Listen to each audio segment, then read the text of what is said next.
अस्सलामुअलैकुम। मोहम्मद अज़हर सिद्दीक अपने प्रोग्राम सियासी गपशप के साथ हाज़िर खिदमत है। बहुत सी चीज़ें गुफ्तगू कर रही हैं। आज बड़ा प्रोग्राम बहुत अहम है। 3 इश्यूज़ हैं। एक तो क्या सुप्रीम कोर्ट पैक की जा रही है, क्या सुप्रीम कोर्ट में जजेस अपनी मर्ज़ी के लिए लाए जा रहे हैं, उसके हवाले से मैं इशारतन बात कर चुका हूँ आप तक। आज मैं उससे आगे बात को लेकर जाऊँगा। जो पाकिस्तान बार काउंसिल का मुतालबा है कि जस्टिस वकार सेठ साहब की पटिशन को लगाया जाए, जो सीनियरिटी के हवाले से है, नंबर 1। नंबर 2, आज़म खान के बयान के बाद अब हालात क्या बनेंगे और सियासी पहलू इसके क्या आने हैं। फिर तीसरा, तोशा खाना का केस जो बिल्कुल ही फारग हो गया है। चले मैं ले चलता हूँ सबसे पहले इशू की तरफ। 21 जनवरी 2023 इतवार वाले दिन आप ये रात 9 बजे आप ये प्रोग्राम देख रहे हैं। छोटी छोटी चीज़ें बहुत सी हैं कि जिस पे मैं इशारतन बात करते जा रहा हूँ जी। और लाहौर में पीपल्स पार्टी का जलसा ठीक था और इस तरह की सियासी गहमा गहमी बहुत ज़रूरी है। ये आगे चलनी चाहिए, रुकनी नहीं चाहिए। और जमीयत अहले हदीस ने, अब जमीयत अहले हदीस पहले ही वो पाकिस्तान PML नून के साथ चलती है, तो इसलिए कोई नई चीज़ नहीं है, कोई अनोखी चीज़ नहीं है, बल्कि वही बात है, वही मामूली सी बात है, वही इश्यूज़ है, उसी इशू को लेकर आगे वो चलना चाहते हैं। तो मैं उसमें कोई बहुत बड़ी ऐसी चीज़ नहीं देख रहा कि जो एक नई सिमत की तरफ लेकर चली जाए। तो वो नॉर्मल सी बात है।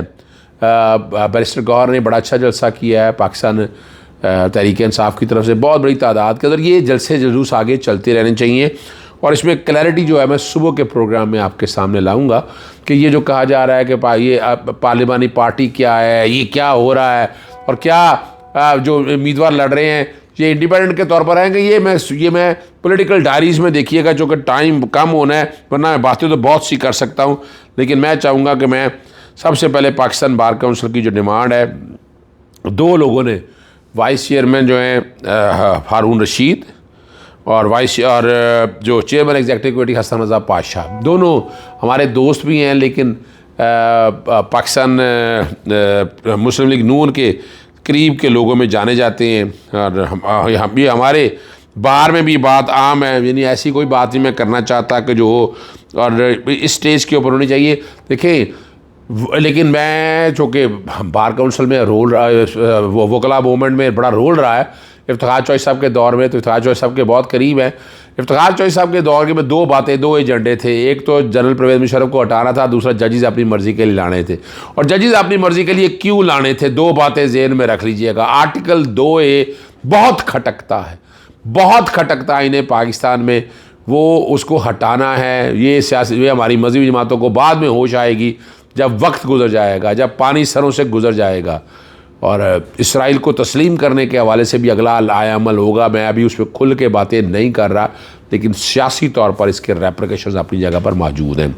देखिए, मैंने इससे पहले बड़ी वजाहत के साथ सुप्रीम कोर्ट का पुराना फ़ैसला मैं बार बार बता चुका हूँ, जिसमें सीनियरिटी का प्रिंसिपल, और मैंने क्लैरिटी इसलिए की थी कि जो सुप्रीम कोर्ट के जज की अपॉइंटमेंट है, ये नई अपॉइंटमेंट है।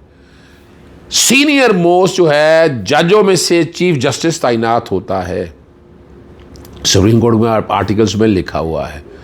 लेकिन अब हाई कोर्ट के अब रिक्वायरमेंट क्या रखी हुई है सुप्रीम कोर्ट के जज की? क्या आप 5 साल जज रहे हो हाई कोर्ट के, ठीक है ना जी, तो और उसके बाद आप जज अपॉइंट हो सकते हैं, या 10 साल 15 साल वकालत आपने की हो अपना बतौर वकील।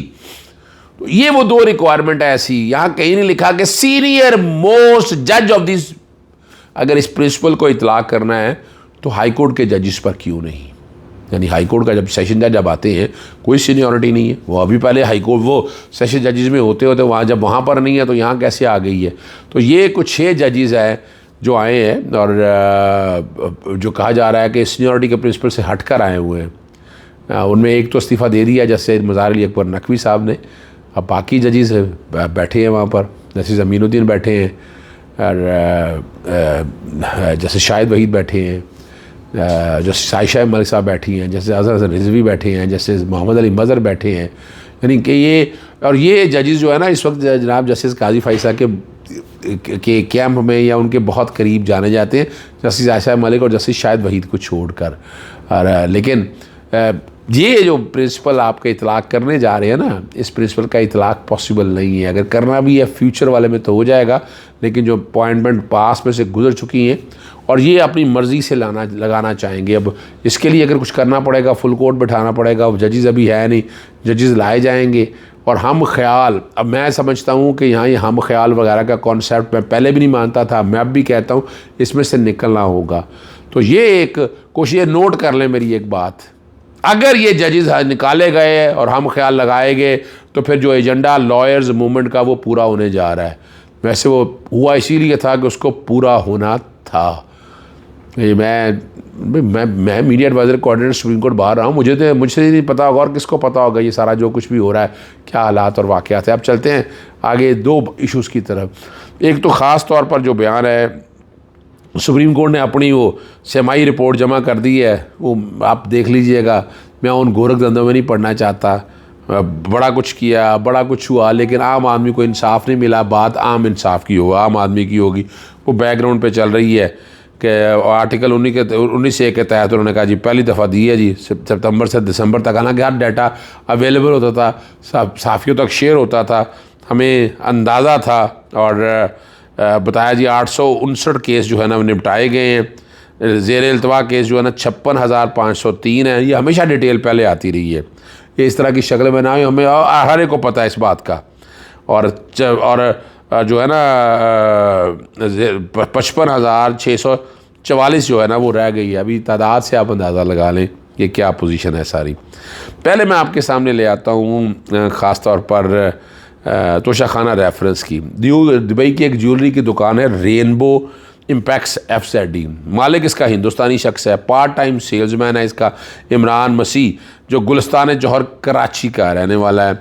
और उसने तस्वीरें जो है ना तोशाखाना की ज्वेलरी की तस्वीरें भेजी, इसलिए उस जवाब पर सारा केस बना दिया गया। और जो इमरान मसीह एक FIA पास शख्स है, जो 8 सालों की कोशिश के बावजूद BCom का इम्तहान पास ना कर सका। 3800 दिरहम मरहाना पर पार्ट टाइम सेल्समैन है। इसके अलावा एक स्पेयर पार्ट्स दुकान पर भी नौकरी करता है। अब ये अंदाज़ा लगाएं, ये एक्सपर्ट है। इमरान मसीह के पास ज्वेलरी के परखने का कोई सर्टिफिकेट नहीं है, ना इस पास हीरो के तयन के लिए मुतल्लिका सर्टिफिकेट IGI है। इमरान मसीह को ये भी नहीं पता कि IGI किसका मुखाफफ है। इमरान मसीह को अपनी दुकान के मालिक को भी ये मालूम नहीं कि वो कौन है। और इसका पोस्टमार्टम जो टोटल किया गया, तस्वीर को दुबई के ग्राफ्ट और बलगरी की दुकानों पे दिखाकर और मार्केट रिसर्च करके ज्वेलरी की कीमत 300 करोड़ लगवाई, लेकिन मार्केट रिसर्च और दुकानों से मायने का कोई तहरीरी सबूत पेश नहीं किया। इमरान मसीह के पास ना तो कंपनी की तरफ से कीमत का तयन का कोई अथॉरिटी लेटर जारी किया गया, ना गवाही के हवाले से, तो वो कोई नहीं है। आप सिर्फ यहाँ से आप अंदाज़ा लगा लें कि किस बुनियाद के ऊपर ये केस बनाया गया।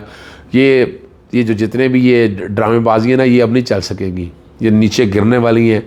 और तोशाखाना के आस, मैंने पहले भी कहा था, आज नोट कर ले मेरी बात, तोशाखाना के आस भी ज़मीन बोझ जिसकी ज़मानत इमरान खान साहब की मुस्तरद हुई है, कुछ नहीं है इस केस के अंदर।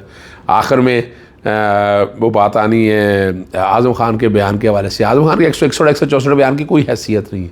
164 बयान के मैंने पहले भी आपको बताया था, मैंने उसमें से स्पेसिफिक मैंने पहले बात की है, लेकिन उसमें स्पेसिफिक चीज़ें मैं आपके सामने रख देता हूँ।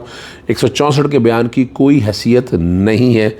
अब क्या है, और जो बयान पढ़ के दिया ना, जो बात कहने के लिए वो बैकग्राउंड पे वो सारा चल रहा है।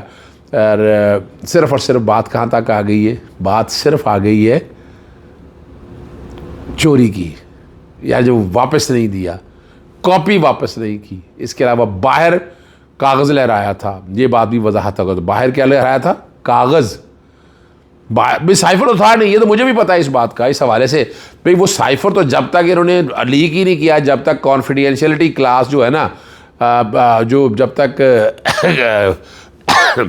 उसको कॉन्फिडेंशियलिटी वाला मामला क्लियर नहीं हुआ, ऑफिशियल सीक्रेट एक्ट से निकाला नहीं, काबीना ने मंजूरी नहीं दी, उसके बाद बना तो वो बाहर जलसे के अंदर तो कागज़ एक लहराया था ना, साइफर तो था नहीं, और वो वाइट कलर का था। वैसे बुकौर सलीम साहबी के वो तो येलो कलर का होता है, ये उन्होंने कहा था। लेकिन आज़म खान के इस बयान, आज़म खान ने, देखिए एक बात, मैं भी मिला हूँ उनसे, बड़ा मुश्किल काम है, इतने दिन अखबार है ना, फिर आके बयान बदल देना। उसी तरह जैसे खबर मानिका ने किया, ये गवाह जिस तरह जिस फैक्ट्री में तैयार होते रहे वो आपके सामने हैं। जब इमरान खान साहब ने कुरान मजीद का हवाला दिया तो फिर बड़ा मुश्किल हो जाता है, एक आदमी कुरान के सामने खड़ा नहीं हो सकता, और उसको पता है। यहाँ भी ये है, आज़म खान को भी पता है कि ये केस क्या है, केस झूठ पर मबनी है, फ्रॉड पर मबनी है, सिर्फ और सिर्फ इमरान खान को कॉर्नर करने के लिए किया गया है। तो साइफर के केस में भी इमरान खान की बरियत यकीनी हो गई। तो आज मैंने 3 खुशखबरियाँ आपको दे दी हैं, तैयारी रखिएगा, इमरान खान आपके पास आ रहा है। इमरान खान इन तीनों केसों में बरी होगा और ज़मानत भी बहुत जल्द होगी। मैंने इसीलिए 8 फरवरी की डेट दी है कि 8 फरवरी से पहले पहले इमरान खान साहब आप लोगों के दरमियान होंगे।